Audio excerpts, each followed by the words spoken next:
Welcome to the Nectar and Grit podcast, where we take 5 minutes to talk with actors and filmmakers about weird shit.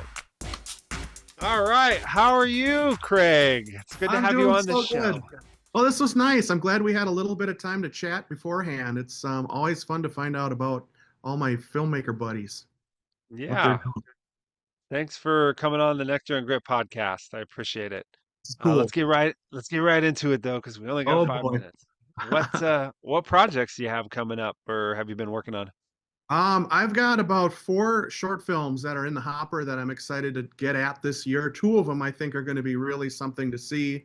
I've got a feature-length fairy tale, which is extremely personal, and that's going to be a whole new Wizard of Oz if I ever get it done. But the priority in my life has been making a comic book with my work for the Boys and Girls Club here.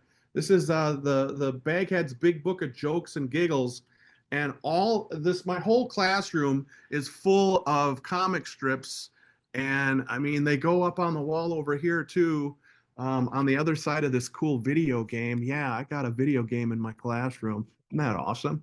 But those are some of the things that I've been doing, and this I got done yesterday, taking all the kids' artwork and trying to get it done.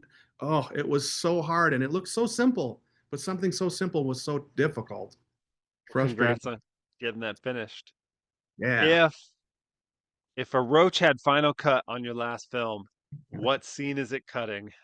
It's funny that you asked that question because I've been working on a film, getting some new cuts into an old film, and I don't think roaches understand what a J cut and an L cut is. Do you know what I'm talking about with that? Where all of a sudden you hear the audio from one scene starting while you're still on another person's face, and then all of a sudden it cuts over to that person and vice versa. I think, a roach would be like, hey, you need to make sure that when it cuts to the person talking, it cuts to the next person talking and next person. And that drives me crazy because that doesn't make for a fluid movie. It makes for a very jerky cut. And it works, and it might be old school, but it's pretty tough when it comes to that. All right. So you find a hair in the drain of a shower that you're taking a shower on set, and you find a hair in the drain. Is it a keepsake from a previous famous actor, or do you leave it in the shower? And I was thinking about that question, and honest to God, if it was a certain somebody, I would put a piece of tape on it and keep it. Because if it was like Clint Eastwood, if Clint Eastwood was in one of my movies, I'd be like, my God, I am definitely going to keep that.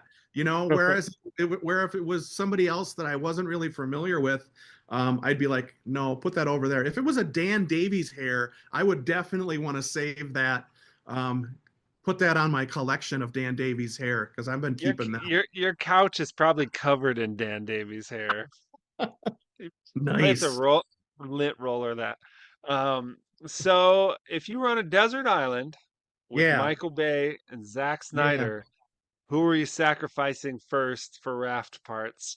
I am embarrassed to say that this isn't even a hard one. This isn't a tough one at all. Michael, who is it? Michael Mann or Michael Bay? Michael Bay Michael Bay. He and did, Zack Snyder. he did some pretty cool things. I think he did Public Enemies, which was too long, and I didn't learn anything. I knew all that stuff, but Zack Schneider, I would keep him because he's from Green Bay, and I want to get him tied in to the Boys and Girls Club. I want him to be like a donor for the Boys and Girls Club, so we could make movies, and I would love to have him tied into the program somehow. It'd be cool. Oh yeah. So you're making a raft out of Michael Bay then? Yeah, for sure, for Uh, sure. what what filmmaking problem that keeps coming back? What is a filmmaking problem for you that keeps coming back no matter what you And do? here's an embarrassment. When I look at not necessarily time codes, but film rate, as far as that's concerned, when I'm capturing video and doing things like that, it's super hard to keep all that straight. And I've got three cameras running, and one's running on this, one's running on that, one's running on that. And it works seamlessly for me, but other people find it hard. And that's Huh. past 5 minutes. That is. Thank you for coming on the show. I appreciate it. Dude, this has been so much fun. It was great talking to you too. I want to do something with you sometime in the future. Absolutely.